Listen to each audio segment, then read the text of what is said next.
Hello, everyone, and welcome to our 30th episode of our weekly cyber threat intelligence briefing. Today is December 18th, and we are only 1 week away from Christmas. And today, we're going to be recognizing one of the funniest lines in a Christmas movie. So today is actually National Answer the Telephone Like Buddy the Elf Day. It's true, it is. I didn't make it up. This is absolutely true. So if someone calls, I am going to test you, and I want you to try out to answer the phone. Buddy the Elf, what's your favorite color? I'm going to do it a couple times today. We'll see how it goes. We'll keep you posted for next week. So in today's briefing, we'll be covering the most recent trends that our threat intelligence team is witnessing in the trenches. My name is Keith Wojcicki, Global Head of Threat Intelligence. This week, we are joined by Senior Vice President George Glass, Vice President Ryan Hicks, and Analyst Avery Helwig from our Cyber Threat Intelligence team. Let's talk news you can use for December 18th. So IBM X-Force has attributed a widespread campaign targeting 12 European countries to KTA-007, or we all know it as APT-28 or Fancy Bear. The campaign leveraged authentic documents created by academic, finance, and diplomatic centers and exploited CVE 2023-38831 in WinRAR, which we have covered in recent months, and is to deploy the headless backdoor. Now, here's our ghost from the past, the Christmas past. There have been several reports of Quackbot activity targeting the hospitality sector in small volumes. The attack chain started similar to the previous Quackbot campaign via phishing, which is known, especially during the holiday season, with an attached PDF file. However, within this version, the PDF contained a URL that downloaded an MSI file that led to a Quackbot DLL being invoked. It has been noted that the PDF templates used are the same as those discovered in recent Picabot compromises, and this is the first time since the disruption by the FBI in August that Quackbot activity has been reported in the wild. So Quackbot might be back. So George, get a grip on it. It's one of George's favorite research topics. So we're going to see if that's going to be live and keeping through 2024. So today we'll be covering the following trends our team is concentrating on.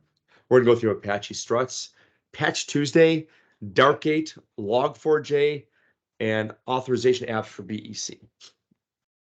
Excuse me. With that, George, I'm going to send it to you to discuss the out-of-band we issued on Apache and walk through the December Patch Tuesday. So, George. Thank you very much, Keith. Yes, it's very interesting news about Quackbot this morning. But for now, let's cover the out-of-band that we sent last week. Had a couple of people asking me if Christmas was ruined. I think the answer is maybe. It's hard to tell. It depends what you're running. So Apache Struts 2 had a vulnerability tagged as CVE 2023-50164.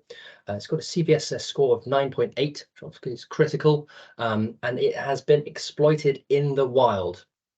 Affected versions are shown on the screen. Notably, there are some fixes for end-of-life versions as well, which is always interesting. And essentially what this vulnerability allows an attacker to do is to abuse the upload.action built into multiple Apache Struts applications in order to perform a path traversal.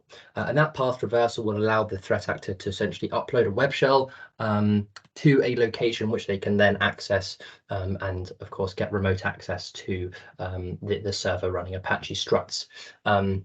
It's not particularly difficult to exploit. We've been playing around with it, and there are some very technical write-ups, and proof of concept code has been published to GitHub. Of course, as I said before, this has been exploited in the wild. We expect continued exploitation. One thing to note is the exploit path differs depending on the application that is being attacked. So what we see happening is a number of different exploits being generated for this depending on the application. And we actually started looking at some of the applications that we know use Apache Struts. We can definitely say that Confluence is affected, but getting an exploit to work, we haven't been able to do that. And to my knowledge, That hasn't been done in the wild yet, but Confluence indeed is affected by this vulnerability. We can see the path and the upload path. And Cisco has released an advisory. They're keeping a living document up to date as they investigate their product suite. But as of now, there are 2 node affected products. This is coming from Cisco, the Identity Services Engine and the Unified SIP proxy software. ISE, I don't really see being connected to the internet. However, SIP proxy software, potentially. What's important to note is the attacker has to be able to get to the upload file action. Typically, that is behind some kind of authorization. Not necessarily, not always, but typically it is. And so if your internal development teams are using Apache Struts too, that's certainly something that needs to be looked at and addressed as soon as possible. Keeping on the theme of vulnerabilities, it's time to cover the last Patch Tuesday of 2023. And yeah, it's a fairly boring one, I'm going to be honest. I think the main sort of headline is there was a fix for a speculative leaks vulnerability that affected certain AMD processors. That was something that was published by AMD in August. And they essentially left it up for software developers to fix those errors. Is it a divide by zero vulnerability that could have potentially leaked sensitive information? Not necessarily groundbreaking stuff, but good to know that is in there. And then 2 others that Microsoft noted as being critical and likely to be exploited that caught my eye. We have another MS-HTML remote code execution vulnerability. Very limited details shared on that one, but I imagine it's going to be similar to all of the others that we've covered over the course of this year. And then an ICS remote code execution vulnerability as well. That potentially could be quite nasty, but again, very limited info shared from Microsoft on that one directly after the patch. So we're going to wait to see if anything more comes of that one. I think that's it for these 2 stories. I'll pass it back to Keith. Thank you very much. George, thank you. Really appreciate that. So Ryan, you're continuing to do all kinds of research on DARKGATE and their TTPs. Can you explain what you're seeing today? Thanks, Keith. Yeah, hi everyone. So yeah, DARKGATE is obviously a malware family that we've seen quite a bit in the past few months. Mentioned it sort of several times in our weekly briefs, and each time really we kind of mention it because it's got new TPs kind of evolving each month really, and this week is no different. So sandbox analysis for a recent DARKGATE sample showed that the malware was employing the TXT type DNS server response to drop its additional payloads, including the auto interpreter and scripts. Both of those we kind of typically do see with past DARKGATE compromises, but that kind of deployment of the TXT responses is what is really new and focusing on here. So the TXT record for domains typically allows for human readable data to be added, which normally in legitimate cases is used for kind of domain ownership verification, or used by mail service as a method for email spam prevention. And the technique itself for hiding malicious payloads in these records has been active for a number of years, but this kind of recent sandbox showed really it was the first observation of its use in DARKGATE campaigns. So following the execution of the DARKGATE sample, cmd.exe, which is the command line process, was started, and that conducted an NS lookup against the TXT record of the actor controlled domain. And that's what you see in that bottom image, which is the command that was ran. So when it grabbed the strings from the TXT records and then saved it to a temp directory under that taste.cmd batch script. So the right-hand image is that kind of afterwards. It's showing the actual commands that were taken from the TXT record and put into that batch script and subsequently run. So these commands essentially kind of what we have been seeing previously, which were downloading and opening a decoy PDF, followed by that AutoIt interpreter and compiled AutoIt script named orange.txt in this case.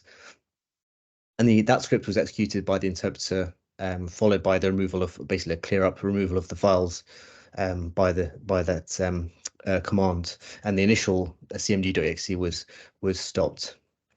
If we move on to the next slide, please. So since the sample has been made public on the sandbox analysis, the TXT record, as you see in the image there for the malicious domain, was changed by the threat actor with a message that you can see there, clearly with a bit of humor involved in that. The message essentially stating that they've been using that technique for a year and it hasn't been seen until now, and they have more DARKGATE sort of techniques that they have available and yet to have been spotted. So it's kind of almost a challenge, I guess, to security researchers to identify and spot these. So just kind of recommendations wise for this kind of new technique, monitoring or hunting for DNS TXT requests that are not from a mail server could indicate not only DARKGATE but other malware families using this technique. We do have existing protections in place surrounding that technique, and are confident in these that these will identify this change in DARKGATE TTPs.